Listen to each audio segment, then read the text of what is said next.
Well, it seems sometimes we learn the most about ourselves in the midst of a disaster.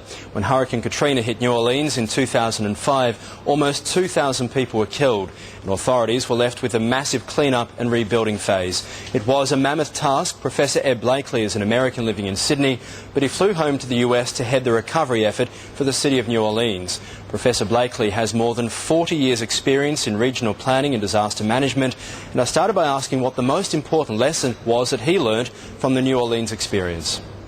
Well, the most important lesson is to be prepared. New Orleans was not well prepared for the disaster that occurred.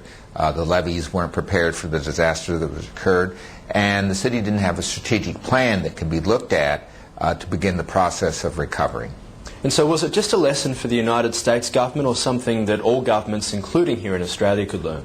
Well, I think it's a worldwide lesson. All governments across the world need to prepare now for all kinds of disasters. It's not just the natural disaster, but human disasters of consequence too, like 9/11 and the fires here in Victoria. All governments need to learn how to prepare themselves for future consequences that are very large. Ed, obviously the system failed in New Orleans at some point. How difficult was it to begin the recovery effort at the same time of trying to implement change so this could never happen again?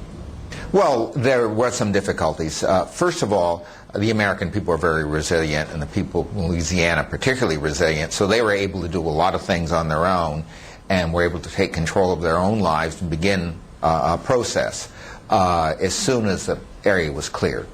But all systems have to work in an event like this: the national government, the local governments, and the state governments. And when you have a tripart government system, it's very difficult to put those things together. So one of the biggest lessons, I think, is now that we're in metropolitan development, we need different forms of governmental institutions, organizations, and apparatus, not just for crisis, but for building the cities. The second thing is we need different forms of funding and financing, both to rebuild a city or to build a city. Going to one part of the government for this, another part of the government for that, really doesn't work. And then lastly, we need experts in city building, both before a crisis and after a crisis. And of course Australia suffered its own loss with Black Saturday here in Victoria last year. There is a big debate at the moment here in Melbourne about which direction we need to head into in terms of recovery. What are your thoughts on building houses in the same place?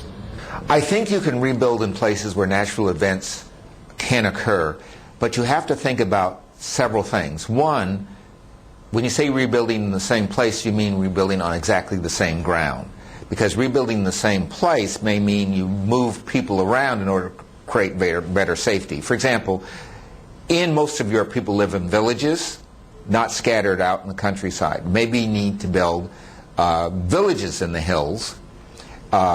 Clearly, people would still have their own tenure and so forth, but the village is easy to protect than people scattered throughout the bush.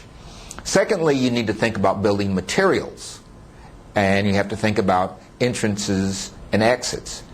Finally, you have to have a really good early warning system. For example, if the temperature reaches 45 degrees and the fire danger reaches a certain height, then you have to evacuate all the children. No matter.